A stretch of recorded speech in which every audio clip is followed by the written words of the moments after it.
The year was 1875. A warm August morning on Lake Michigan.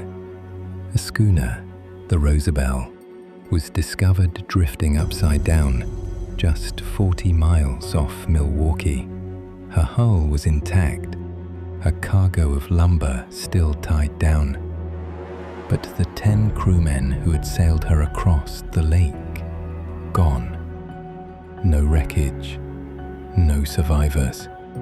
Just a silent ship floating belly up, like a toy overturned in the bath. And if this was strange enough, Lake Michigan wasn't finished with the Rosabelle.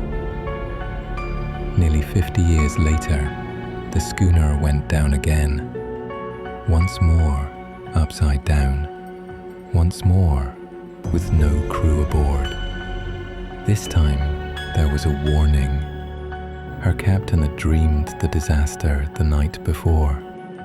He woke in terror, refused to sail, and survived. His men did not.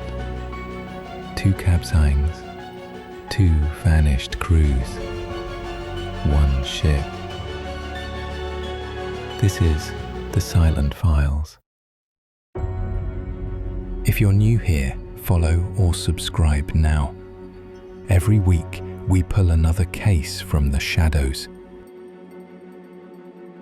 Lake Michigan. Technically, it's a lake.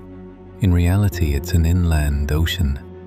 22,000 square miles of open water touching 4 states. It's been a vital shipping route for centuries, but in the waters between Milwaukee, Benton Harbor, and Manitowoc, things have a way of disappearing. Ships, planes, people, even entire crews. Sailors call it the Lake Michigan Triangle. The Rosabelle story still sets the tone. 1875, she was found upside down, undamaged, her crew erased. 1921, she went under again, same way, only this time her captain had dreamt it the night before. He refused to sail. His men carried on. By morning, the Rosabelle floated belly up once more, empty. Ships aren't supposed to capsize neatly, in the exact same way, decades apart. But in this triangle, patterns repeat, and the Rosabelle isn't the only phantom on these waters. The Griffin, built in 1679, was the first great ship of the upper Great Lakes. She left Green Bay laden with furs, bound for Niagara. She never made it. No wreckage, no crew. For centuries since, sailors have reported a ghostly vessel with her description, gliding across moonlit water, vanishing when approached. The Chakor, a wooden steamer, sent desperate messages in bottles in 1895. Trouble at sea, then silence. Its captain had fretted about omens, a duck killed on deck, an old sailor's bad luck sign. Whatever the cause, the Chakor was never seen again, except by sailors who swore they glimpsed her long after her disappearance. And then there's a more recent tale. In the 1990s, a small group of weekend sailors near St. Joseph lost their engine in heavy fog. They called for help. Their radio crackled, but no Coast Guard reply came. Instead, a second sailboat emerged from the mist. Its crew towed them toward shore, then abruptly cut the line and vanished back into the fog. When the Coast Guard finally arrived, radar showed no other boats in the area. And yet, those sailors still insist they were rescued by a ship that had been lost for over a decade. It's not just the water. The shoreline is haunted too. Lake Michigan has more than 100 lighthouses, and nearly every one has a ghost. At St. Joseph Lighthouse, carpenters refused to work upstairs alone. They heard footsteps on empty stairs. Prison inmates brought in to help with renovations refused to enter certain rooms. Visitors described cigar smoke wafting out of nowhere. Others saw a woman staring down from the upper windows. On Chambers Island, a keeper claimed that every spring, when he returned after the winter, he'd hear heavy footsteps stomping down the lighthouse stairs, a latch clicking, and the sound of someone leaving, though the building was empty. And on St. Martin Island, a grieving keeper lost his children to the lake. Sailors say his lantern still drifts along the shore, a green light bobbing in the darkness. Sometimes it guides ships to safety, other times straight into danger. Ships aren't the only things that disappear. Captains do too. 1937, Captain George Donner of the O.M. McFarland retired to his locked quarters. 3 hours later, his crew came to wake him. He was gone. The door was still locked from the inside. 1987, Captain Frederick Helling told his crew to wake him at 8 in the morning. They tried. He wasn't there. The FBI investigated. No leads. 2 men, decades apart, erased from their own ships. And then, there's the strangest case of all. 1978, Stephen Kubacki, a 23-year-old student, set out on skis along the lake's frozen edge. Searchers found his tracks in the snow. They stretched 200 yards toward the lake. And then they stopped. No broken ice, no body, no skis, just tracks that ended at the edge. Authorities presumed he slipped beneath the frozen surface. His family mourned. 14 months later, Kubacki woke up in a field in Massachusetts, 700 miles away. He was wearing unfamiliar clothes, carrying a backpack filled with maps and marathon t-shirts from across the country. He had no memory of the missing year, not a single second. Reporters asked what happened.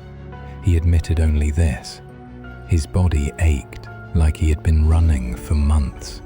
A man who left ski tracks to nowhere, a year stolen, and still no explanation.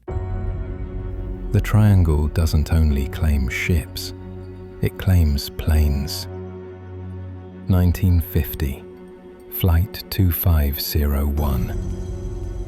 A DC-4 carrying 58 people, flying into a storm. The captain requested to descend below the clouds. Air traffic control denied the request. Minutes later, the plane disappeared. Witnesses on the ground reported a flash of light. Days later, small scraps of wreckage washed ashore. Pieces of human remains, so small they were buried together in unmarked graves. The wreckage itself, never found. The cause, never explained. Then came the night the sky itself went wrong. March 1994. Clear skies over western Michigan. Hundreds of witnesses across 42 counties reported strange lights overhead. 4 bright orbs hovering in a straight line. One peeled away, darted across the sky, then snapped back into formation. Police officers chased them. Families dialed 911. At the National Weather Service, radar technician Jack Bouchon tracked them in disbelief. Objects leaping 20 miles in seconds, shooting thousands of feet straight up, hovering in perfect triangles. Bouchon admitted, nothing in the sky should move like this. One family described a chrome cylinder, silent and windowless, hovering above their house. Their son screamed. The father's response was calm, resigned. It's a UFO. By morning, over 300 reports had poured in. Even pilots whispered they'd seen the same lights. Bouchon's bosses silenced him. His career never recovered. He left Michigan. But years later, he returned, still shaken, still searching for answers. The triangle's strangeness doesn't end with vanishings. At the turn of the 20th century, newspapers reported boiling patches of water near Traverse City. Calm one moment, geysers the next, fountains shooting skyward. Fishermen claimed lives were lost to the phenomenon. The reports stopped after 1917, when a Navy vessel quietly anchored over the spot. Divers went down at night. Afterward, the waters were calm, too calm. And in 2007, divers discovered a line of stones on the lake bed, 9,000 years old, deliberately placed. A mile-long alignment. Their purpose? Unknown. Their location? Grand Traverse Bay. The very same waters where the lake once boiled. So what is the Lake Michigan Triangle? Skeptics say storms, faulty radios, bad luck. And yes, sometimes a duck shot on deck is just a duck. But the pattern is hard to ignore.